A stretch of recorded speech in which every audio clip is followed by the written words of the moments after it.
Dokter, jadi sebenarnya fase ketika orang digigit anjing itu bagaimana kalau anjing itu memang terbukti rabies? Kalau anjing itu memang rabies, aja. Hmm. Kalau anjing itu rabies, tergantung tadi tergantung kepada jenis lukanya. Kalau luka gigitan, apalagi luka gigitan itu besar, kemudian dekat ke otak atau di kaki atau di jari-jari atau di lengan, maka dia akan cepat masa inkubasinya.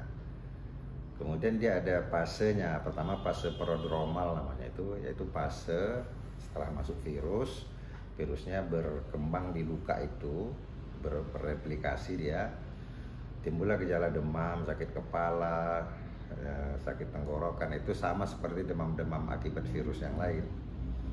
Setelah masuk fase demam, kemudian dia masuk ke fase yang lebih jauh dengan gejala yang khas.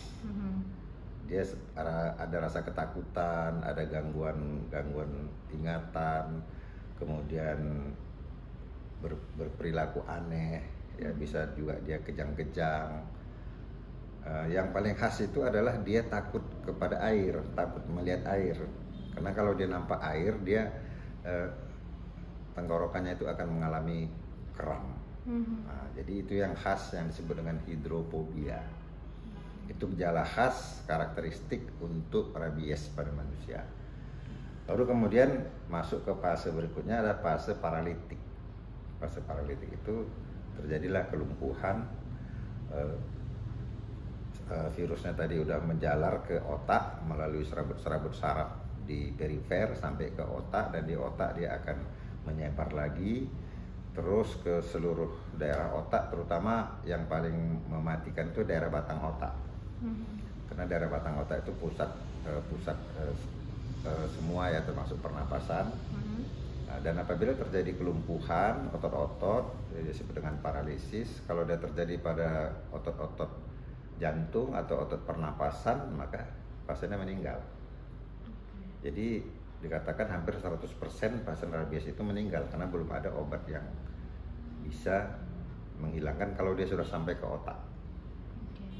Nah, oleh karena itu perawatan rumah sakit hanya perawatan untuk sekedar menenangkan pasien, ya. Biasanya pasiennya itu diikat supaya jangan gelisah, ya sekedar itu saja, menunggu kematian. Oh, artinya sudah bisa dipastikan kalau digigit anjing rabies, pasiennya akan mati. Sudah hanya dipastikan. Menunggu fase sampai kepada tahap yang paling kritis itu tadi, dok, ya, hingga kematian.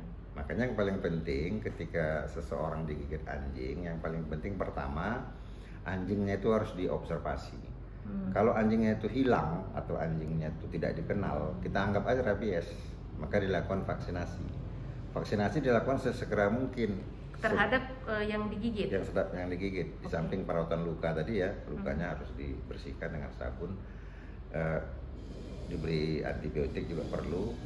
Kemudian vaksin segera diberikan supaya mencegah segera terbentuk antibodi sehingga virusnya tidak sampai menyerang ke saraf-saraf otak itu. Artinya masih ada yang bisa dilakukan, masih bisa diselamatkan dong berarti, dok? Biasanya bisa. Okay. Kecuali kalau virusnya sudah sampai ke otak, sudah menjalar ke otak, maka baru diberikan vaksin, maka waktunya tidak cukup untuk membentuk antibodi untuk melawan, memusnahkan virus itu. Nah, ini kan korban yang di Simalingkar, yang bocah 10 tahun itu kan hanya 4 hari, dok, dari waktu dia digigit. Berarti itu terbilang cepat dong? Karena menurut teori masa inkubasi itu setelah digigit sampai timbul gejala itu disebut 3-8 minggu masa inkubasinya. Jadi kalau pada pasien yang dilaporkan itu 4 hari itu ya termasuk cepat. Apakah bisa begitu? Bisa saja, karena tergantung jumlah virus yang masuk. Mungkin jumlah virus yang masuk, kemudian jenis lukanya yang dalam, sehingga virus itu bisa cepat berkembang dan menjalar ke otak. Kondisi kesehatan pasien juga bisa jadi ya, dok? Ya, cuman karena saya tidak melihat pasiennya, hanya mendengar cerita digigit anjing, cuman kemungkinan itu tetap ada.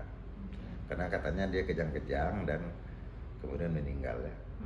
Nah, Jadi yang paling khas itu yang dipastikan ada gejala hidrofobia itu. Hidrofobia.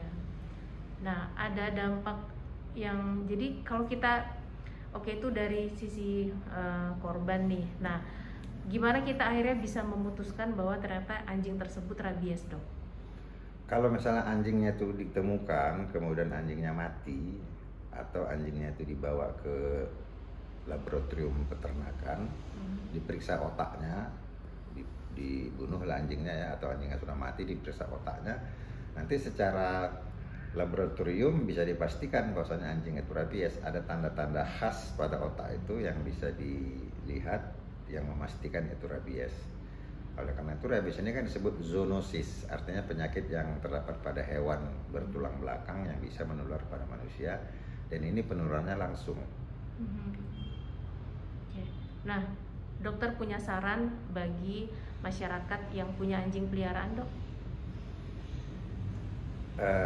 Sebenarnya itu ranah dari dokter hewan ya, peternakan. Tetapi karena dia berdampak kesehatan juga ada pedoman-pedoman, misalnya anjing itu bisa dilakukan vaksinasi terhadap rabies. Kemudian orang-orang juga bisa divaksin, orang-orang yang berhubungan dengan laboratorium rabies atau berhubungan dengan anjing itu bisa dilakukan vaksinasi yang disebut dengan pre-expose prophylaxis. Ada vaksinnya. Jadi mungkin bisa berkonsultasi dengan dinas peternakan. Jadi masalah rabies ini, daerah-daerah endemik rabies ini kalau di Medan memang ada beberapa kecamatan itu ya, termasuk kecamatan Medan Selayang, Simalingkar itu, termasuk banyak kasus gigitan anjing. Dan itu dinas kesehatan biasanya bekerja sama dengan dinas pertanian, kadang-kadang pertanian kan bergabung dengan peternakan untuk menangani hewannya. Jadi tindakan kita untuk pencegahan adalah tindakan pada hewannya. Nah, kemudian kalau bisa tentunya hewan-hewan seperti anjing ini dijagalah jangan berkeliaran, dan korbannya memang selalu anak-anak. Kenapa gitu, Dok? Ya anak-anak yang sering bermain kan di luar, sering mengganggu-ganggu anjing atau gimana. Nah, kalau orang dewasa kan mungkin tahu dia ketika ada anjing dia bisa lebih hati-hati, walaupun tidak tertutup kemungkinan dewasa juga ada. Oke, terima kasih, Dok. Ya.